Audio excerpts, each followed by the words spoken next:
semaine. Vous savez qu'en Espagne, à l'époque plus ou moins proche de l'Inquisition, les Juifs n'avaient pas le droit de beaucoup de choses. Et il y a même des quartiers où il était dit que si on rentre dans le quartier, un Juif qui rentre dans ce quartier, alors il pouvait être tué par le prêtre du quartier. Prêtre, ça veut dire le commère. Et là-bas, il y a un Tamil Hacham qui passe.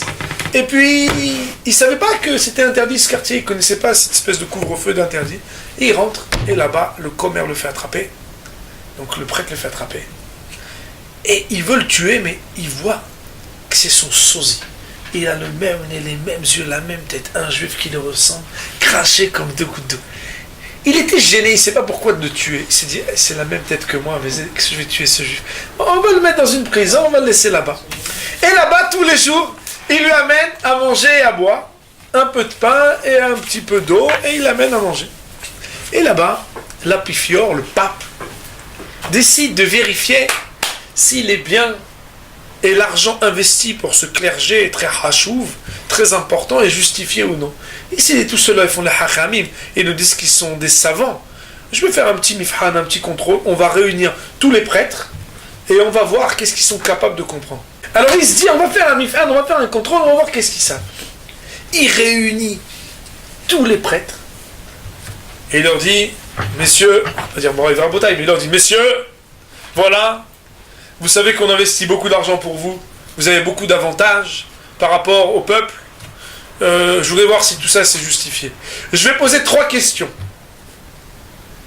Je voudrais qu'au moins un d'entre vous sache répondre aux 3 questions. Sans quoi, tout le monde sera puni. Alors là, tous les comarim, tous les prêtres se regardent, qu'est-ce qui lui arrive, qu'est-ce qu'on a fait? Eh bien, il dit, première question. Quand est-ce que dans l'histoire de l'humanité, un coq a pu crier le matin son cocorico et qu'un coq ait pu être entendu par l'humanité tout entière? Ah, tout le monde dit, qu'est-ce que c'est que cette question? Qu'est-ce que c'est? Impossible. Ils se regardent. Ah. Deuxième question. Quel est le lieu sur la planète où la lune a pu éclairer une nuit et depuis, jamais plus sur cette terre, la lune n'a pu éclairer? Incroyable, comment on va trouver une réponse pareille? Troisième question, à quoi je pense à l'instant présent? Et là, les comaris, tous les prêtres se regardent, ils disent, bon, qu'est-ce qu'on va faire? Qu'est-ce qu'il veut celui-là maintenant? Si vous n'avez pas la réponse, je vous laisse 3 jours. Si dans 3 jours, aucun d'entre vous ne sait répondre à ces questions, tout le monde sera puni. Ça voudrait dire que vous n'êtes pas des hakamim, vous n'êtes pas des hommes sages, et vous venez juste pour profiter de l'argent du pape. Alors, tous les prêtres repartent, tête basse, la tête comme ça, c'est comment on va faire? On va tout perdre, nos avantages, là, notre argent, notre kavod, nos possibilités, impossible. Et ce prêtre-là qui avait enfermé le juif, qui arrive avec une tête, le pain et l'eau pour lui amener, et le juif lui dit, qu'est-ce qui t'arrive aujourd'hui? Tu as une tête. Elle dit, tu savais ce qui nous arrive à tous les prêtres? Elle dit, raconte-moi. Elle dit, ben voilà, le pape, on ne sait pas ce qui se passe. Il nous a fait une réunion. Il a convoqué tout le monde. Il nous a donné 3 questions. Si on ne sait pas répondre aux 3 questions d'ici 3 jours, alors il va tous nous punir. Et, on ne sait pas ce qui va se passer. Alors, il lui dit, c'est quoi les questions? Et il lui dit la première question, deuxième question. Il dit, quel est le problème? C'est des questions. Et il dit, pourquoi tu t'inquiètes? T'inquiète pas. Il dit, quoi, t'inquiète pas? Comment je vais faire? Il dit, regarde, moi je te ressemble comme 2 gouttes d'eau. Le 3e jour, c'est moi qui vais y aller avec ta tunique, faisais. Moi je vais répondre aux questions et tu seras tranquille. Il dit, quoi, mais toi tu sais répondre aux questions? Et il dit, mais bien sûr, nous on est dans la Torah. Nous on a la Chokhmah, nous on sait répondre aux questions. C'est rien, c'est pas... Alors le prêtre il dit, pas de problème. Il le laisse sortir avec la tunique. Et là-bas, réunion des prêtres, le pape dit, monsieur, est-ce que quelqu'un sait répondre aux 3 questions? Et la personne lève la main. Et lui, ce juif déguisé en prêtre, il dit, moi je sais répondre aux questions. Ah là là. Et les gens ne le reconnaissent pas. Ils voient le prêtre, il dit, celui-là, il sait répondre aux questions. Il dit, à votre première question qui demande, où est-ce qu'on a vu un coq qui a pu faire le cri du cocorico et que l'humanité tout entière l'entende, un seul coq pour toute l'humanité? La réponse est dans la paracha de Noah.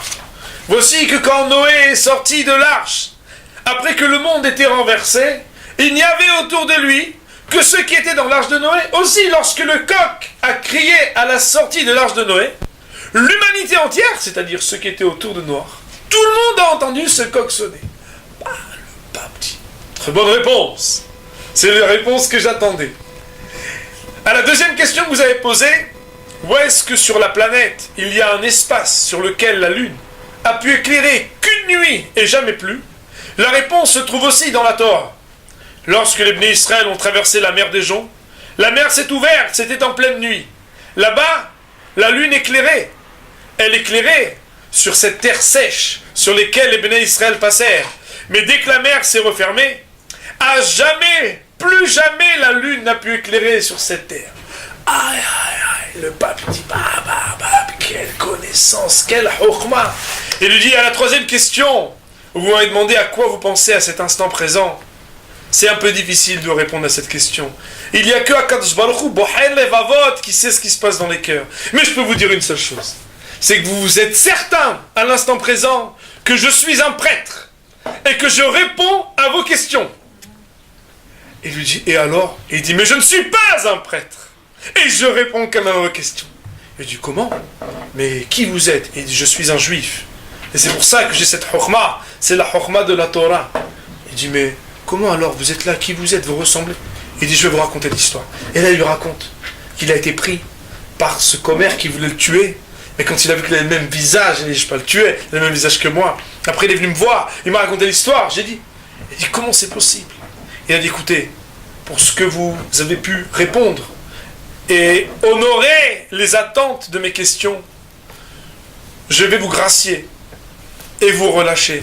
Et vous, tous les Komarim réunis, vous serez tous punis de voir Khalid Hacham, j'ai connaît toutes les réponses. Vous êtes tous dans Ares, vous ne connaissez rien du tout. Voilà l'histoire qui raconte combien la Chokhmata Torah est toujours Eliona, suprême, au-dessus de toutes les Chokhmot des nations. Bon,